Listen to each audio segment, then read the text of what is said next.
Namaste and welcome to Transform to Transcend Holistic 360.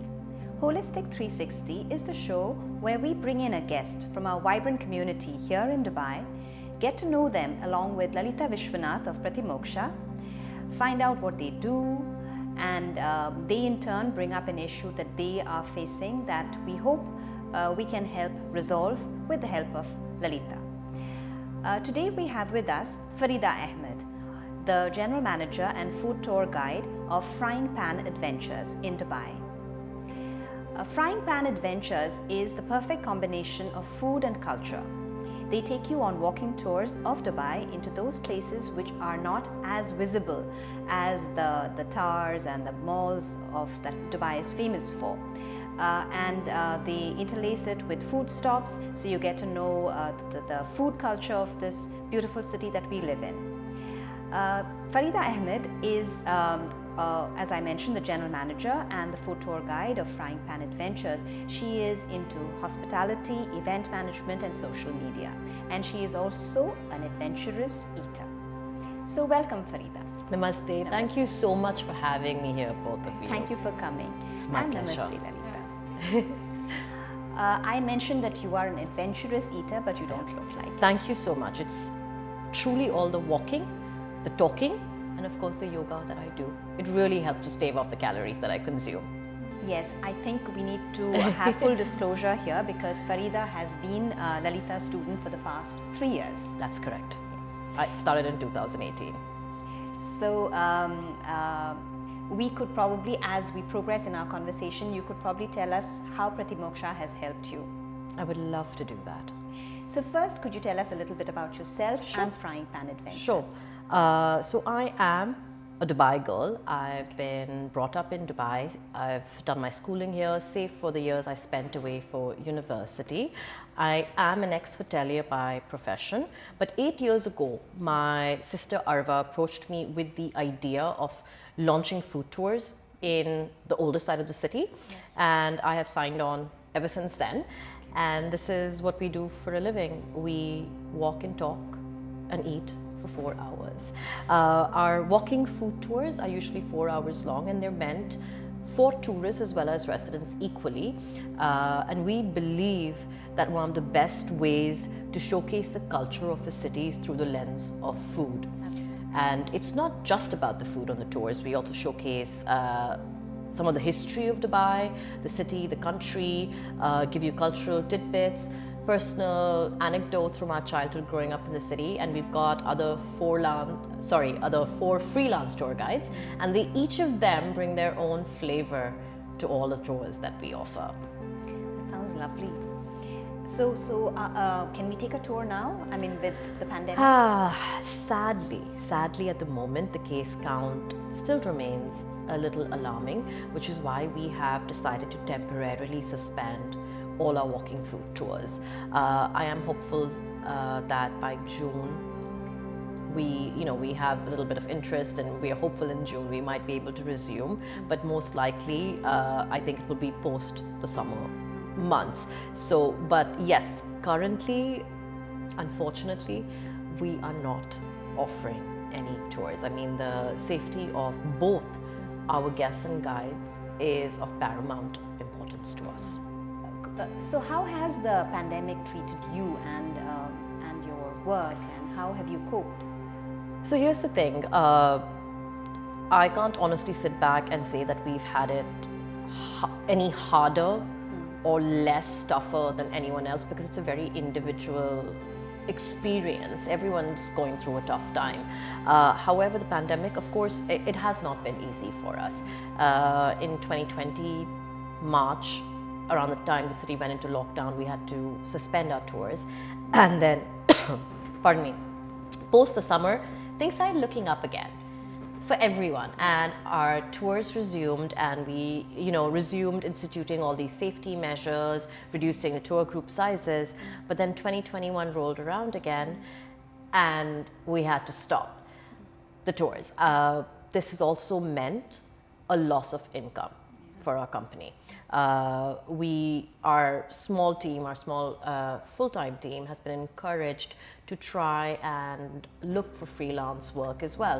But this is not something that pops up on the radar overnight. You know, it's not easy to suddenly turn freelancer, or even if you're trying to look for a part-time job, because let's face it, everybody in the market is having it tough. So in that sense, yes, I would be lying if I said that I don't get stressed about it, because from having gone to earning something every month, even if it was at a reduced rate because of the pandemic, to suddenly go to a zero income, it's not easy. Yeah, it is. It definitely isn't. So how did you cope? I mean, like, one of the constant ways trainings. I coped is, and this is something that Lalitha has helped and taught me in the past, is I think one of the biggest fallacies of human nature is to think that we are in control, or that we can have control over everything. And this is our ego and vanity. For me, I think yogic breathing and meditation, taking even 15 minutes out for myself when I'm feeling that stress or anxiety build up, really, really helps. It's something just as simple as focusing on your breath and being grateful that you have it, first and foremost. And also realizing that if something is not happening right now, it's okay. You're not a failure. If it doesn't happen right now, don't give up. Yes, try, and be patient. Be patient first with yourself, and that has helped me. So yes, of course I'm worried that I haven't yet landed a freelance job, but I will keep trying. And it's really important. I will keep trying, and I am now aware that yes, I am going to get rejected a few times before it happens, but at least then when it happens, it's happening for the right reasons. Lalitha, how about you? I mean, I know Pratimoksha has also had to close down at the peak of during the lockdown. So how have you coped? Farida has rightly been saying it has been difficult times for everybody, but it's in various gradients. And where the disciplines of yoga has actually trained the mind is to have that acceptance and not take things for granted. So when we have this in mind all the time, that life is all about flexibility, we always think it is flexibility of the body. You know, the flexibility has to come from the mind as well. So it's an integrated approach, and this, since I've been into practice for so many years, somewhere or the other, you know, it comes of help and say, okay, it's okay not to be okay also. And that's fine, that's absolutely fine. And then you find your own ways, you seek alternatives, you look into your strengths and say, you know, okay, this is the time, this is not picking up. Maybe I need to spend some time in some other activity where I can keep my mind engaged. And this pandemic has taught everybody a lot of lessons. And it's very necessary to look into wherever we have slipped, look into that and see, you know, we need to take the right corrective measures, work on it, and future is always, you know, life is beautiful. There's a lot of good things that is in store for us. We never, when we always look, we like to look, you know, driving, it's like driving a car. Rear view mirror is only to, you know, just see what is coming behind you, and you don't drive the car looking at the rear view mirror. There's always a windscreen. So you have known each other for 3 years approximately. So I know that you have taught Farida a lot from the conversations we were having before. So Farida, tell us, how has Pratimoksha helped you? Oh my God, in so many ways. Yeah, it is. Just to give you a quick background, when I have done yoga in the past before, evidently I didn't stick to it for one reason or the other. But when I started with Pratimoksha, and this is all thanks to Arva, my sister, who really, really encouraged me, I will admit I was not at the highest point in my life.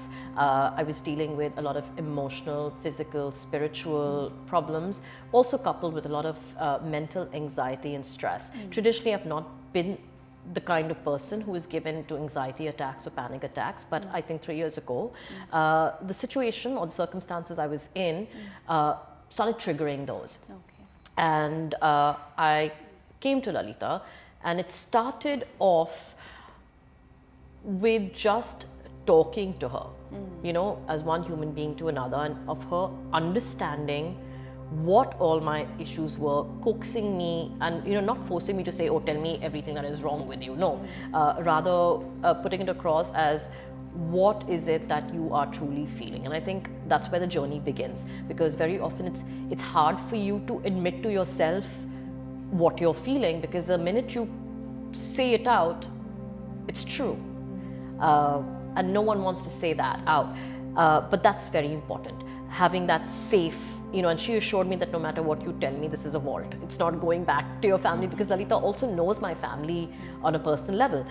So when that vault is assured to you, it's a lot easier.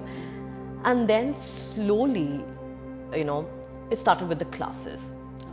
And the first class, it was great, it was positive, etc. But you have to, I would say, stick it out. There's always this turning point. It's very individual for everyone. And for me, maybe it was by the third or the fourth class where I came out and I was like, I did this pose today. You know, I remembered, and that sense of achievement, it's an addiction. Yes. When you push yourself to do something and you attain it, or even if you don't attain it, the fact that you've pushed yourself, I started getting addicted to that. And it was a good addiction versus something that was negative. And then from there, and Lalitha was very, very different from a lot of other gurus, where they just teach you the poses. They, to their credit, they might tell you what it's there for and everything, but not how to balance it with your mental faculties as well. And for me, at that point of time, it was very, very important, because my soul was not happy. So it's not just enough to tackle the body bit of it. So she would explain these things, and she would have these lectures, sometimes before or after the class, where the focus was on the power of saying no. No to things, no to people, no to situations that are toxic. And we don't realize how much of toxicity we imbibe and we allow. You know, every person, she taught us this, that touches you leaves a little bit of themselves, and you take. And you know, I remember all of these so well. She'd have the whiteboard, and we take photos of all of this, you know, and it resonated. And people might say, oh, this is just usual inspirational nonsense and everything, but it felt different from things that are just put out there to be inspirational. The other thing I remember is the SWOT analysis. You know, in the corporate world, we've heard of the SWOT analysis, and we do it for organizations. Never occurred that you can do it for yourself. And that really helped me. It was a very difficult exercise, because again, being honest with yourself is not easy, but I did that. She said you have to do the SWOT analysis for your mind, for your body, for your spirit. Jotted down all my strengths, weaknesses, ambitions and needs, and so I had a working plan. I was great, and then I got into the rigmarole of things. But a few months before, I opened up that book and I saw the SWOT analysis, and the satisfaction I got from putting the ticks across the things that where I put ambition or needs or weaknesses, improvement, that satisfaction I cannot express to you. I'm sure. It was brilliant. Am I 100% at where I want to be? Of course not. But I've come to the realization, again, thanks to Lalitha, that I will never be. I am meant to be a work in progress, and I'm okay with that. Perfection is not our goal. It is not, and you know what? Perfection is boring, frankly. And I learned that again, thanks to yoga. A lot of people think that yoga may be about achieving your ideal self, but whose notion of ideal According to self? whom? I'm measuring my ideal self against someone else. And Lalitha taught me that you're unhappy because your yardstick is always measure yourself against yourself. And then you will, be in a position to truly at least begin to find peace. And I'm happy to say that yes, it's a journey and I'm still on it and I'm grateful for it. Correct. My inspiration is from the pole vaulter, Sergei Buka. He is his own competition. In one of his interviews, he says he is his own competition, so he never competes with anybody else. He says, that's the spirit that I have. I have to outbeat myself. That's the yardstick. So it's so inspiring. So some of them, they may not be yogis or in our eyes, but they're yogis in their own ways, you see. Lalitha, you emphasize a lot on yoga as a mind management tool rather than just as the physical aspects of it, because out there most of us are more familiar with the postures and we try to kind of get ourselves into various kinds of shapes, but you always in your programs emphasize the mind over the body aspect of it. So could you explain a little bit more about the mind management aspect of it, of yoga? So it's a nice question, and the answer is I have to speak a lot on that. I would like to start from the fact that the body is just a reflection of what we think. So when we harness good feelings, when we harness happiness, the kind of expression the body gives out, you are happy, you're ready to do all the things in a very active manner, and you never ever feel tired. But at the same time, when you look, when you're getting stressed and when you are worried and when you are, constantly, frustrated about what's going to happen, then you look at your energy, how your body reflects. Immediately, you'll feel tired. You'll say, I feel that I've done a lot of work, but actually in reality, I've not done anything to feel so tired. So where is it coming from? So it's all, from the mind. So your thoughts carry energy. We don't realize this. So what we need to understand is how to channelize this energy, and what must be the nature of this energy, so that the only place where it can manifest is your body. So if I say, anger is like, where is the anger rising from? It's from a thought or underlying emotions, and they're nothing but thoughts. Where does it manifest? You can only show it in expressions. You show an angry face, or you punch a punching bag or something like that. When you have children around, spank them 1 or 2. So the manifestation is in your physical actions or in your facial expressions. But where is it coming from? So it's all about mind management. Very sadly, today yoga has become a weight loss, fat loss, program. But it's beyond that, and that's one of the reasons why we have named our courses that it's beyond the physical asanas or. Farida mentioned the SWOT analysis. So is that something that you advocate for everyone who come into do your programs in Pratimoksha? Absolutely, not just for those who come into Pratimoksha. In fact, I believe that it has to be done from childhood. Could you explain a little bit more about? Okay, SWOT analysis is nothing but if you look into the disciplines of yoga, you have one of the disciplines of Ashtanga yoga as Swadhyaya. So Adhyaya is your chapter.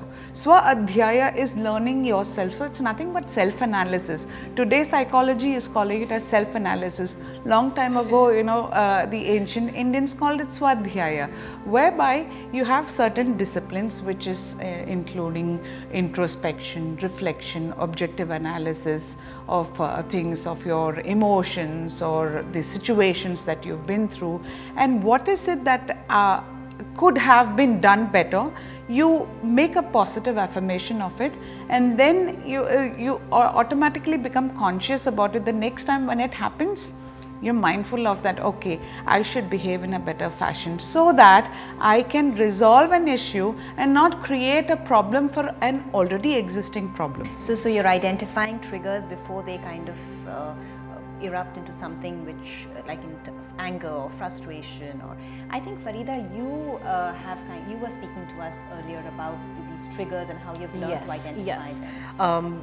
It does help. Like the Swan does more than just trigger management. I'll give you an example. On the physical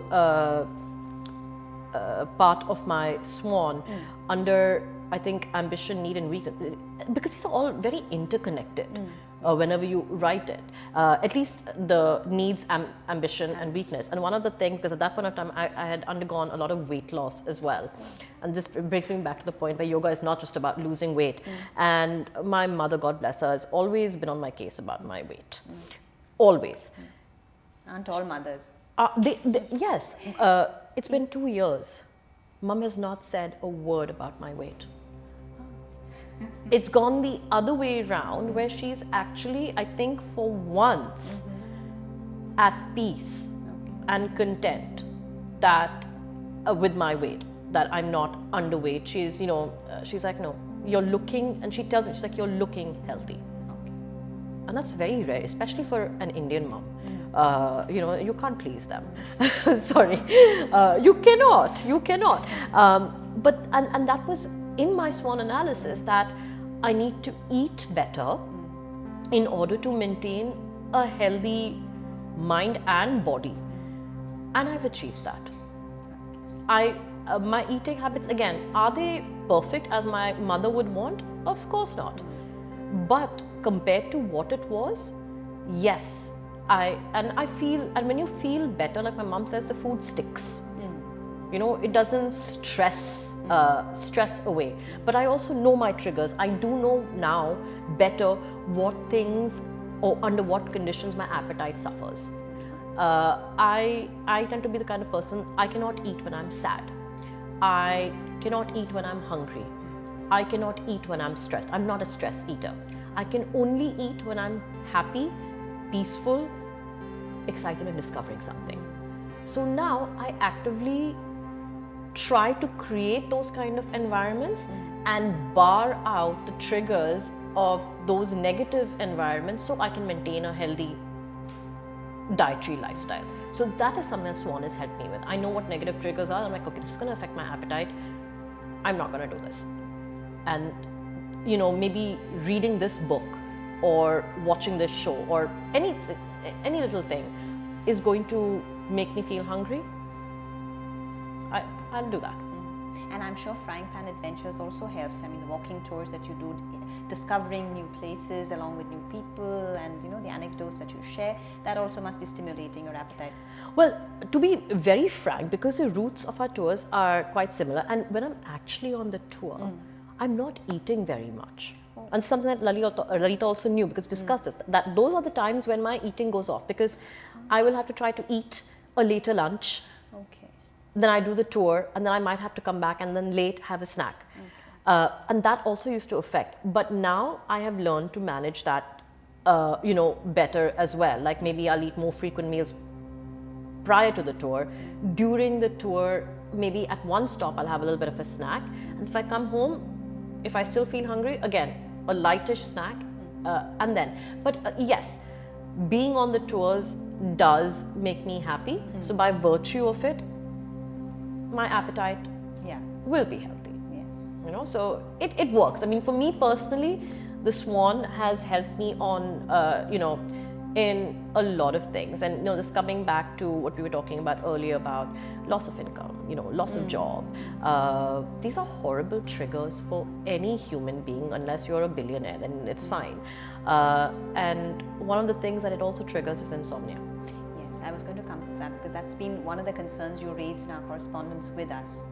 You suffer from insomnia. I have suffered from insomnia for the better part of my adult life. Throughout school it was fine. I think college just started switching, late night studying and extracurricular activities, of course. But then when I fully got into hospitality, when you do these changing shifts, morning shift, night shift, it was like someone had switched flipped a switch inside of me. And I'm not able to flip it back and go back to it. And ever since then, I've become nocturnal. I am actually one of those people who works far better in the evening and at night, which is great for event planning, than I do during the daytime. I am not at my best in the morning. So did you happen to take help of an expert who can address this issue? So in the years past, I have tried hypnotherapy. Maybe I wasn't ready for it. I still believe it can work. Unfortunately, it didn't do much for me, but maybe my mind was not calm enough to handle that, and I acknowledge that as well. I took to even trying herbal medicines like melatonin, which over time, I didn't know then, has other side effects. So don't do it. Don't do melatonin. And then I, started this other tablet, which was recommended actually by a doctor, and said this will not have side effects, Zolfresh. But you don't want to get hooked to these things. Yeah. And it made me feel, having to rely on these medicines made me feel flawed, made me feel defective. And I think when you feel that, it's a vicious cycle. Yeah. It's going to make you feel even worse. So I'm waking up in the morning not feeling great about myself because I haven't woken up at 7 o'clock or 6 o'clock like everybody else around me. So I felt very alone and having to constantly feel guilty and like embarrassed. And when I tell people, oh, this is the time I get up because I can't sleep at night, and everyone tends to think, oh, and everyone's like, oh yeah, I'm in bed by 9, I'm in bed by 10, I can't. I'm like, what is wrong with me? Until again, I had these conversations with Lalitha, and she's like, there's nothing wrong with you. This is your body. This is your mind. This is your physique. You don't have to judge it by everyone else. And what is so great about waking up at 7 or 8 in the morning?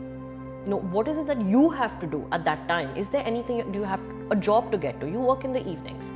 Do you have a child to send to school? Do you have, why? Why do you want to wake up at that time? Is it down? Basically. Yes. And I realized I wanted to wake up at that time because I cared too much about what other people thought of me. So it's a vicious cycle, as she rightly mentioned, because one of the things is you come under tremendous pressure from the family. That, oh my God, she's waking up late, or this is not a good lifestyle for her. But here is a small piece of advice that I would like to share with everybody. We have addressed this in the sleep talk show, yes.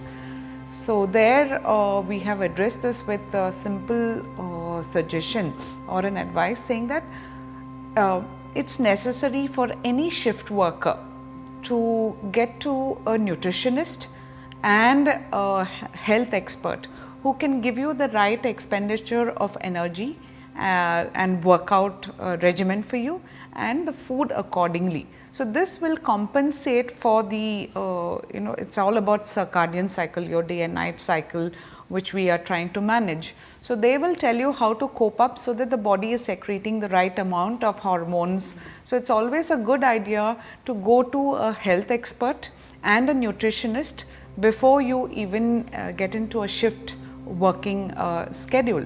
So no one really knows about it, so I would like to emphasize on this so that in future if somebody is wanting to, the youngsters are all, there's no harm in doing that, but I'm coming from a traditional yogic background, I'm always of the opinion, listen to the nature. But today we have to change with time, and when you're changing with time, learn to adapt and adopt some new routines also. So a health expert will tell you, okay, this many hours you have to work out, and these are the exercises that you will have to do before evening, and you cannot have an dynamic or an exhausting workout towards the night, and it has to be completed by 4 or 5 in the evening so that you don't become restless at night. So even in that segment, I remember what you emphasized was that for a shift worker, for those who have irregular sleep routine, nutrition is the key. Nutrition holds the key. Correct. They need to seek the support or guidance of course, a health expert and a nutritionist. So this will add value to their daily routines, and they'll not feel depleted of energies, and they'll all the time be happy about themselves. And like Farida rightly mentioned, what is it that you want to do waking up so early? And create a meaning to your life, purpose to your life, so that ultimately it's all about you and how you feel about it. Completely. I think it's just that we're so prone to this guilt. I mean, guilt is such a go-to, and I think unconsciously I was being gaslit by people around me, looking down on me just because I was not waking up at the same time as them or early. And it took me a long time, and again, yoga helped with that. The reverse engineering that Lalitha suggested, where no matter what time you go to bed, you wake up at that time in the morning. I am waking up not as early as other people around me, but earlier than what I used to. And that's all that matters. Exactly. Am I able to get the work that I need to and be there for the people I want to? Yeah. From the time I wake up, the time I go to bed? 100%. And that is all that matters. I think given the times that we live in, it's sad that for a lot of things we're like, oh, we're modern, we're using all these high-tech gadgets. But then for other things, we completely go conservative and traditional and gauge and judge each other by habits and practices that may no longer be relevant. Yes, before it made sense getting up at that time in the morning, but what if, like me, you're a hospitality worker? It takes a lot of time to get out of that. So yeah, the question is, wake up at the time that you need to, and not because someone else is guilting you, expecting you, or judging you for waking up at the time that you are. But it took a lot of the SWOT analysis and the yoga and coming to peace with, or trying to, with who I am and what I need. It's not about what you need. If my family needs me to wake up at a certain time because I have to take them somewhere or be there for them, they know 100% I'll do it. Yeah. But if I don't need to, it's okay. And then the world is not going, my world is not going to go helter skelter if I don't wake up at 5 in the morning every day, honestly, and I'm okay with that now. So it's okay not to be okay. Yes. Yeah, we come back to that. What about any other issues you did bring up? Yes. Yeah, one of the things also that I had approached Lalitha with is I suffered from chronic pain in my neck and shoulder blade area. Sometimes after a 4-hour walking tour, we're constantly walking and standing. The guests are sitting, right? I would also experience a shooting pain in my lower back toward my right side. And I had told her that I had had issues with a minor bike accident in Goa where my ligaments were torn, and I probably didn't get proper attention then. And now in late adulthood, it is manifesting. And the pain would be so severe that sometimes I couldn't even, with my thumb, if I couldn't even press like this because I would feel the pain shoot up to a point, and that's another thing. Then, if your neck is hurting, you're obviously not going to sleep well either. So again, a horrible circle. Domino effect. Yes, and chronic, and it was really, really bad, to the point when we would do the Pavan Muktasana, right? Lalitha would say, don't lift your head up and touch your knees, just leave it, just get your knees, because I couldn't even do that. But we got to headstand after that. Got to the head. Yes. We did. Tell us about Farida's journey with you. Yeah, so for me, I love to work with the muscles. and we went step by step. So again, it's all about SWOT analysis, but at the physical level. What is her ambition? I asked her, where do you want to get yourself in a year's time? She said, I want to have painless tours. I said, okay, no worries. But you set a milestone also, or a goal for also your yoga. So she said, headstand has always been my challenge. I said, we'll get there. So that's your ambition. So what are the needs to achieve them? You need strong neck muscles, you need strong abs, you need strong back muscles, and of course you need the technique to get into it and the confidence. So we worked around all of this stage by stage. We strengthened the neck with certain exercises, then I gave her muscle energy technique, then we did the back strengthening, abdominals, and finally she was up there. So it's easier said than done, but we had to work through it in stages. Yeah. But the good thing is she did not resist. So she just said yes to that's all about, again, flexibility of the mind and complete faith. So she had complete faith in whatever we had to do, and she just did it. So it made it easy for us. Yes, it definitely is. And for me, like you said earlier, your mind, whatever your mind is thinking, feeling, manifests in your body. And they taught me that, because I didn't know this before. I thought I was sleeping wrong, maybe a part of it. Stress. My stress doesn't show on my face, it manifests here.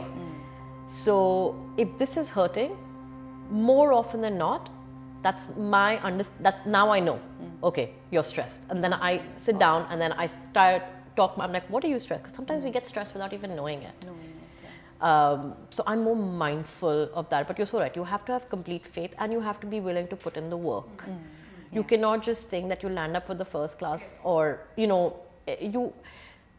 you are not willing to work on yourself, then I can't help you. So I keep reminding them of that they need to put in their work. So commitment from both the sides will have to be there for a good, healthy relationship between the therapist or the teacher and the student. Anything else that you would like to bring up, Farida? Honestly, I would like to share that this, first of all, is not a scripted thing at all. I've gone from hearing about other people going gaga over yoga, not being able to understand it, and now I understand it. Their reasons are very different. For them, like you said, it's body flexibility. For me, I love the fact that I am able to understand myself better, and that yoga keeps me ambitious. Every time, your team has taught me a pose, or if I'm not able to get it, I do get annoyed with myself. I'm very, very competitive against myself, and I'm like, why can't I get it? Someone else is getting it. But it's a great feeling, because I'm like, you know what? I'm still learning, and I love that feeling that I'm going to continue to learn. And the journey for me personally, I would say, is only just begun. I'm 3 years into it, and I still get to learn so much, and that feeling is incredible. Like I said earlier, that feeling of achieving something that you didn't think you would be able to, or that you were hoping to, it is an amazing addiction, and I can't recommend it highly enough. Thank you so much, Farida. Thank you. Thank you so much, Farida, for joining us, and thank you, Lalitha, once again. So we wish you the very best with Frying Pan Adventures, and we will, in our links below, put up a link for Frying Pan Adventures towards their website. So probably you want to get in your bookings before they open up, because I'm sure once they open up, it's going to be quite a lot of work for Farida and her team. So thank you so much for joining us. We hope you enjoyed our discussion. Until we meet for another topic with another guest, Namaste.